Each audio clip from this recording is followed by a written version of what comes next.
Absolutely. And you mentioned a few times there about the MTV play and the radio play and things like that. Some people not really bothered by things like that. But how did you feel at that time seeing your records, your things you've put out there that you've created, they've been played on MTV all the time and across Europe and on radio and everything? How did that feel?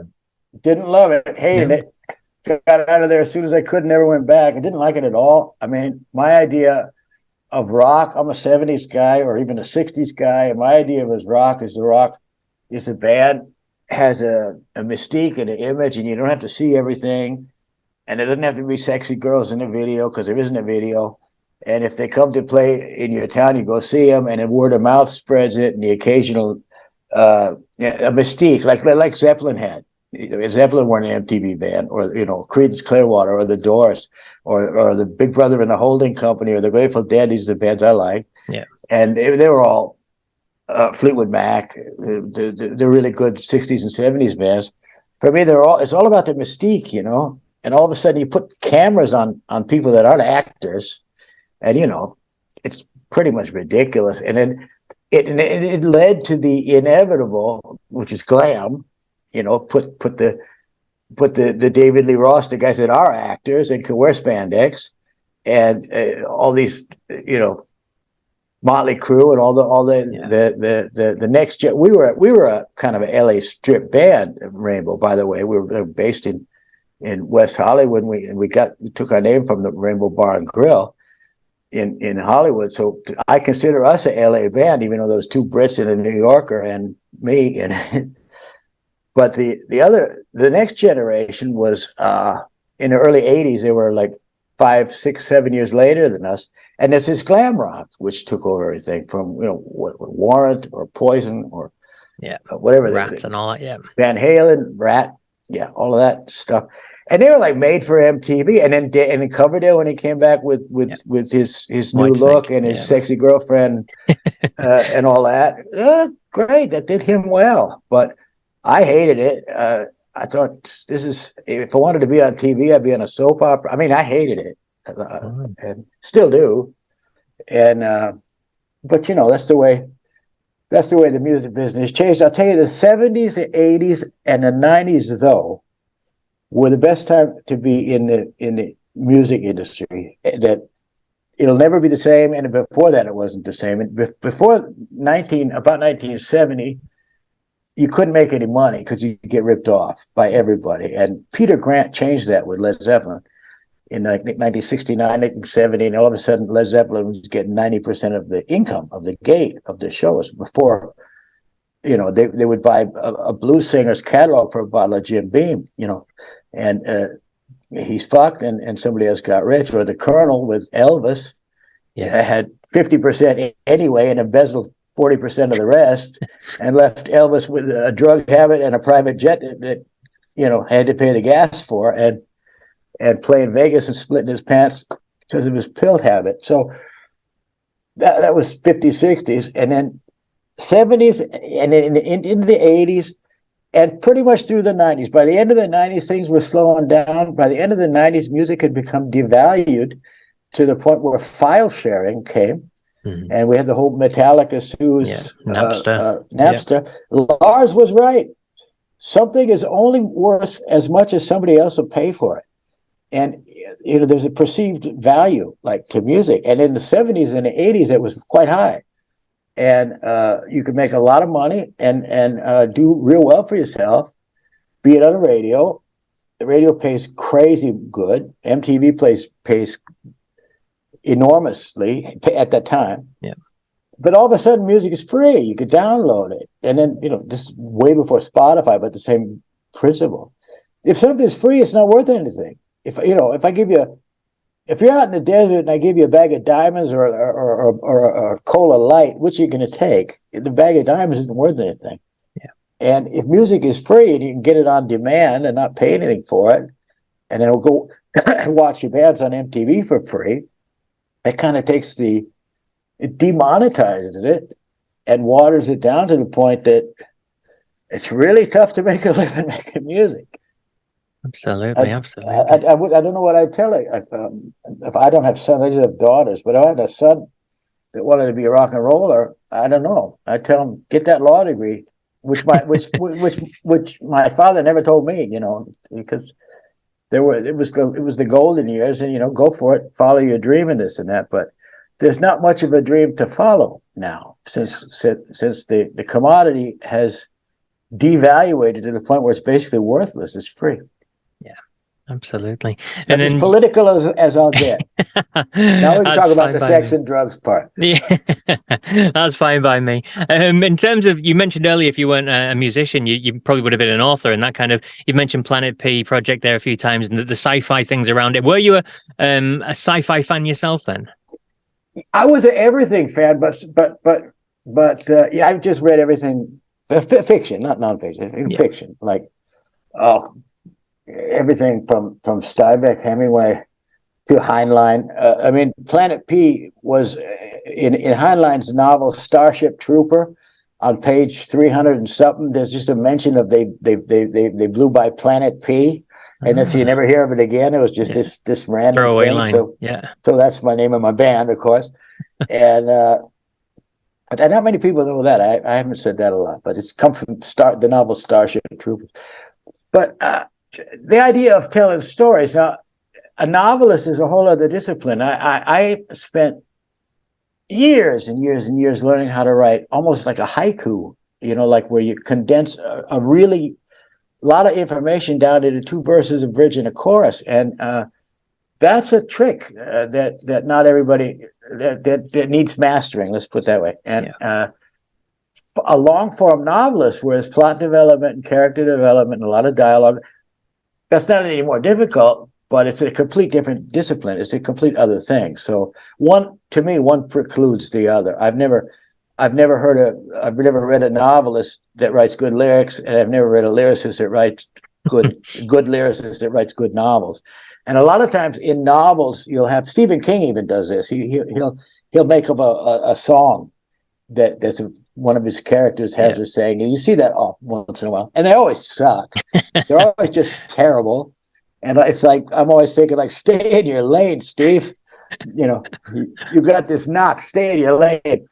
But to me, one precludes the other. And I would have been a writer. I might have even been a journalist. I mean, just writing. But as it turns out, the thing that presented itself as possible, and that it was a lot of fun, and that I turned out to be okay, not bad at, is short form, which is lyrics. Fantastic. And in terms of PLANETP, I mean, you released a couple of albums. You said the second one there, Pink World, was a mid-'80s sort of thing. And then you resurrected it in the early 2000s, didn't you? There was a trio of records then. So what was your thought behind that? Was it 7, was it? 7. Yeah, they're all political. I mean, they're all political, and they're all researched.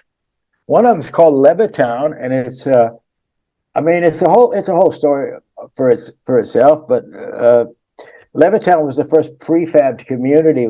It was built in for returning veterans of the Second World War in the very early 50s, and it was the idea that we'll make as cheaply as possible. We'll make affordable housing for these returning veterans, and it was mass production. Now, Henry Ford had started with the assembly line, where he'd in his 30s, where 20s even, where he would make 20 Model A Fords a day, or 200 or whatever. Yeah. And then Levittown, and then right after that, McDonald's. We'll do every McDonald's anywhere in the world. It's going to be the same, and that way they're cheaper to produce. And this is a whole typical thing of my generation. I was born in 1953, and Burger King, anything you want to name, the whole idea of franchise marketing. And Levittown was a franchise town. There are 4 Levitowns in the United States, and many, many communities built on the same model. And the Levittown album is about the 50s and about me growing up in the 50s, and it's very, very skeptical. I mean, we're going to live in Levittown.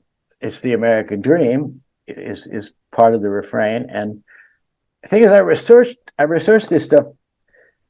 I read book after book after book after book, nonfiction books, history books about everything I wrote about, and and whatever. So all of this done with a lot of love, a lot of patience, a lot of research, and with the full realization that nobody really gives a shit. But the best history lessons are that way. You have to be faithful to the truth, and then if somebody likes it, they like it. If they don't, they don't. And I didn't really care. You enjoyed doing it. That's the main thing. Huh? You enjoyed doing it. That's the main thing. Yeah. Plus, I never had really work for a living after the 80s. I mean, I kind of got a stockpile going, and I pretty much could pick and choose. I like about if you ask me, you gotta write some music now in 2000, wherever we're 23, where it's got to make some money because you got to feed a new family. I mean, I'd be at a loss. I mean, I'd work at Walmart. I wouldn't have a clue how to do it, But I was fortunate enough to fall into, as I mentioned before, the best 30 years of the music industry, and to get a lot of stuff done, a lot of which was commercially successful. And thank God for that, because other than that, I'd be homeless. And just quickly, just quickly touching on some of the production work. Then you mentioned it earlier, Chris Norman from Smokey, and I think you said Joe Cocker as well, and things like that. I suppose for a man who spent so much time in the studio like you, it was a natural progression. So how did that come about? When did someone first approach you and say, "Can you produce me or this act?" The biggest guy that it wanted, the first real production offer I got was in 1985. And the biggest rock star in Europe is a guy called Peter Maffay, and you won't know his name, but he's a German, sings in German. He sold 50 million German language records, and this is Guinness Book stuff. He's had 21 #1 albums. Wow. Which in a major market is like more than the Beatles, though. Anybody, Michael Jackson, anybody. And he's still my best buddy, and he wanted some rock cred. He was kind of more of an easy listening singer, and he was down in the Munich area, and I was up in Frankfurt, and he showed up in the studio one day, and I knew who he was. He's a huge star and a real cool guy, just like jeans and cowboy boots and a bottle of whiskey. And we got to know each other, and he says, "You want to come down to and work on my record and help me produce the record?" Fuck yeah, I'm there. And so I did 3 records for him, and they're all #1. But in truth, if the guy that cut your lawn produced, they would have been #1. I mean, this is Peter Maffay in the most successful phase of his career. We'd go on tour. I'd be his special guest. We'd be like some of the acts are now. We'd be in a city in the local arena 8 nights in a row, in the 20,000 seater, and we'd sell 100 to 150,000 tickets in Munich, and then in Berlin and in Hamburg. He would, not we. I say he. And so I was along for the ride. And he wanted some rock credibility, first of all, and he wanted somebody that wouldn't lie to him. I wasn't going to tell him something just because he wanted to hear it. I told him what I thought, and what I thought lined up with what he figured enough that it works. It was a successful partnership. That led to people just that production credit of producing Peter Maffay. Just the phone wouldn't stop ringing, and then I had a #1 hit here, and it's still one of the top 25. I think it's number 20 something, 21 or something, all-time biggest records in Germany. I mean, ever. That was never released anywhere else except Germany. It's called Room with a View, and it was the soundtrack to a miniseries that was on TV in 1989 at Christmas, and had the biggest audience share, hits, record-breaking, this and that. And that's like a mega hit that everybody here that owns a radio knows. And that got a lot of, that was a really good credit to have, because I played every instrument on that record. Made it myself I had one guy, a guy engineering, because I can't do everything, but basically me and this other guy did everything. And word got around. And so what would happen with a guy like, say, Joe was touring through Europe. He's a Brit and a good guy. And this was after his disaster years. He was down to just a couple beers. He's a great guy. And the record company, his German record company, and these guys all were huge in Germany. Germany was like the second market. It would be America, Germany, Japan, and then maybe the UK. That's generally the order anyway of the world record hierarchy, was America, Japan, Germany, UK. So Joe Cocker would be on tour, and he'd be in Germany for 6 weeks, or do a lot of dates. And they said, well, we need a record. Since he's here, let's grab him and do a record. And him and Chris Norman was exactly the same. He says, yeah, but I need somebody that speaks English. And hey, we got just the guy for you. So they'd send me somewhere. And, I have a couple of beers with Joe or Chris Norman and say, yeah. And Chris is, and Joe said, yeah, love it. Come on down. As long as you speak English, because he doesn't want to fight with a German producer. And so, brought him down and recorded it. And it was also a movie soundtrack, which was the #1 single, and made it out of his greatest hits album. I don't know who paid who off to get that done, but I'm happy for it, grateful for it, because I wrote it. And Chris Norman's wife was pregnant with, I think, their 5th child, and he was just full of all kinds of domestic stuff he had to take care of, and he was on the road because, but he owed them an album, and he didn't have time to make it, because he's a family man, and he has 5 kids, and a 6th on the way, or 4, and the 5th on the way, something like that.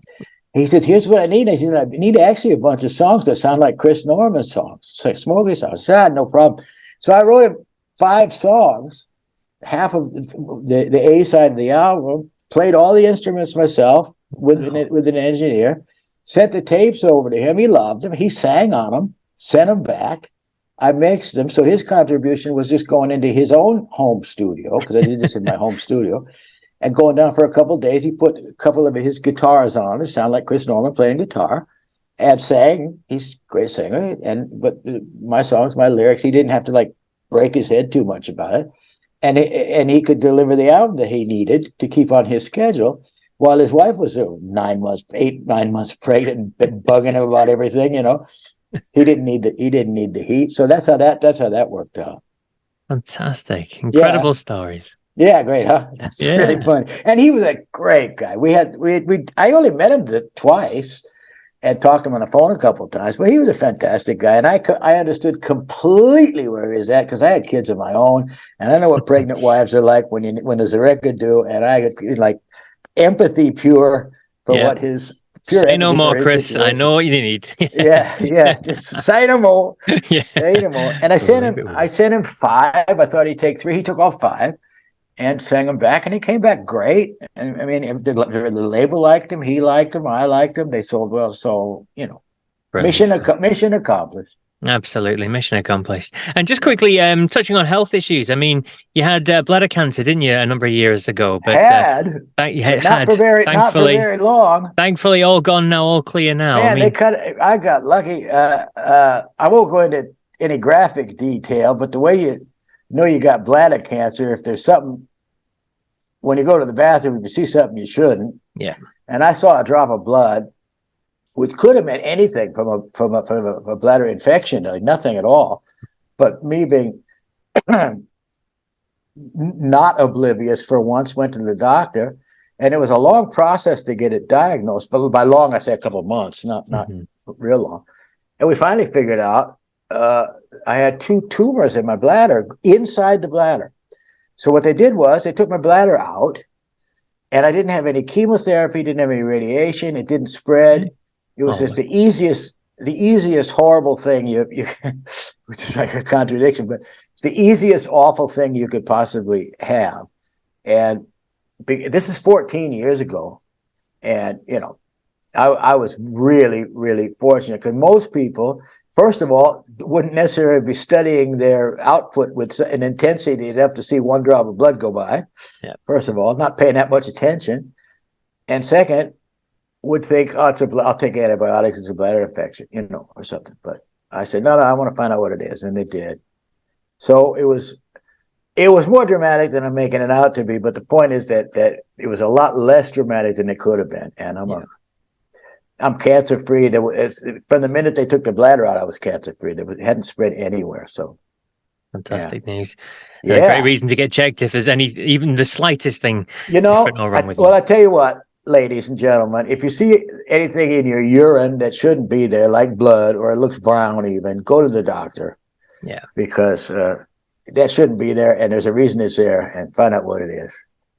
Absolutely. And just in terms of what you're up to now, I mean, what are you doing these days then, Tony? Are you out on the road? Are you still recording? Are you producing? What's happening with you? I'm producing and recording. I pretty much gave up the road.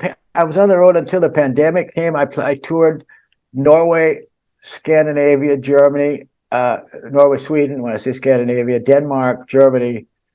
I play Italy, Spain, and maybe 30, 40 dates a year. And, I'll be 70 in a couple months.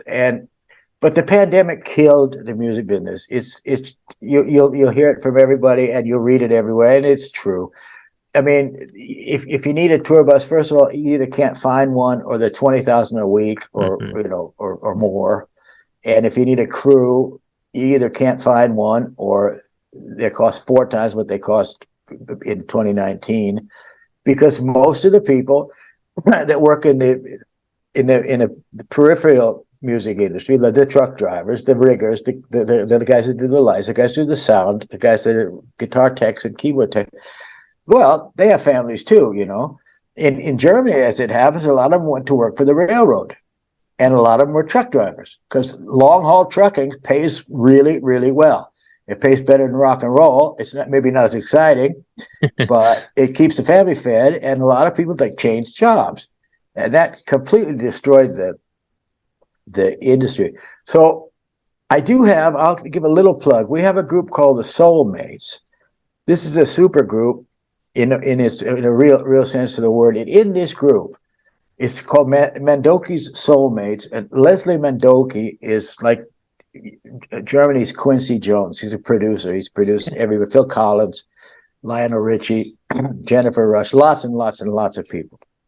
And he's one of my oldest friends, and he's a great guy. I love him. This and that. He's got a group. He's had it for 30 years. They keep dying on us. People keep dying on us. But we got Jack Bruce, Chaka Khan, David Clayton Thomas, Steve Lukather. Wow. Simon Phillips is playing drums on a new album, which we're in the middle of making now. I'm a singer. I play Hammond organ, and I'm one of lead singers. And the other one is Nick Eade from Cutting Crew. Yeah. Nick real great guy, great singer. Yeah. And Chaka's going to sing, and John Anderson's going to sing. Ian Anderson from Jethro Tull plays the flute. Richard Bona, who's the world's greatest, he's Jaco Pastorius reincarnated from Africa, plays bass. And we have a jazz element. We have Randy Brecker on trumpet, Mike Stern on guitar, Bill Evans on sax. These are all like Hall of Fame jazz cats. Our average age is about 112. And it's amazing that we're all still around. But we get together, make an album, and this year we're doing 9 dates as Soulmates. We're going to play, and we play for governments more than like we played in Peking when it was still called Peking before it was Beijing. We played in South America. We played in Chile. We played in New York.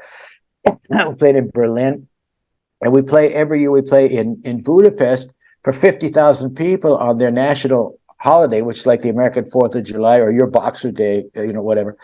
And so Mandoki Soulmates, and we'll be playing in Hungary. Leslie's Hungarian. He's like a Hungarian folk hero. Mm-hmm. So we'll play in two Budapest and then another city in Hungary, which would be both like for 50,000 people. But it's not, we play for, they're like folk street festivals, and we don't sell tickets to those. The government pays for it because it costs a freaking fortune, because you're flying people in from the United States, from China. One of our guest soloists is a lady that plays classical piano for the Chinese National Orchestra, and we get her a visa, and she comes over, and she doesn't speak anything. She's got a translator with her, and she comes and does her bit. And John Helliwell from Supertramp is with us this time. And oh man, you wouldn't believe Jack Bruce. We had Jack Bruce before he died. Greg Lake before he died. And just this revolving cast of characters who enjoy doing it. It's the kind of thing where you got to leave your ego at the door, I mean, if Greg Lake's with us, we're going to do Lucky Man, for sure. And if Jack Bruce is with us, we're going to do Sunshine of Your Love. And because I'm with us, we're going to do Room with a View, which is my European hit. But I mean, last year's program, we took Bartók, the Hungarian Pictures was the name of this classical piece from turn of the 20th century, and quite revolutionary, out there, lends itself great to jazz rock. And we made this 72-minute double album called Hungarian Pictures, which was, we produced it in 4 continents for tons and tons of money. But we got Audi sponsors it, and Mercedes sponsors it, and because nobody can afford to pay for that these days. So that's what I'm doing pretty much this year. Wow. Mandoki's Soulmates. I feel ashamed to say I've never heard. No, that we've never been. We have been to England. We played the Hammersmith Odeon, which is not the Hammersmith Odeon anymore. It's something else. Apollo or something, yeah. But it's the Odeon. It's the same one I played with Rainbow. Yeah. In 1976, we played there in 2019, just as our. I guess, but we had. I don't know if you know Corey Henry, but he's the world's hottest jazz keyboard player these days. All these names, and they put us up in Kensington Gardens, Hilton, and all this everything 5-star first class. It's all sponsored, because you'd never make what we cost. You'd never make it. You'd have to charge $1,000 a ticket, and nobody cares that much anyways. It's kind of jazz rock, but that's a lot of fun. And like I said, if they keep dying, I'll be the real lead singer. But now I sing. Nick Eade sings, and Leslie sings. Wow, that is incredible. The new album is turning out wonderfully, as they all do, and it'll be out in January on Sony Records. And it'll be one of the very last physical releases that Sony Records do, by the way. They're phasing out of physical in 2025. And this is be expensive, lovely package, double vinyl, and triple CD or whatever, triple vinyl, double CD, whatever, big deal package. It'll be one of the last ones that they do, and happy in the right time in the right place. Happy to be a part of that. And these are friends of mine and fantastic musicians. It's the first time Simon Phillips has played with us. He's fabulous. Yeah, he's just amazing. Like you'd expect he would be. He's just like you'd expect. He's that good, like you'd think he'd be. So cool. Incredible. Well, I've enjoyed this hour sitting with you, Tony, and hearing all your stories. And you've left off with an absolute cracker. I'm going to be going away and listening to that and making sure that I get hold of that release in January as well. Sounds fantastic. You know what? Send me. I have your email address. Yes, you do. Yeah. I'll send you a YouTube link. But kids, that's Mandoki's Soulmates. Mandoki Soulmates. It's on YouTube. We're pretty good. Go have a look. You've got enough names in there. Thank you so much for your time, Tony. It's been an absolute pleasure chatting with you. Okay, man. See ya.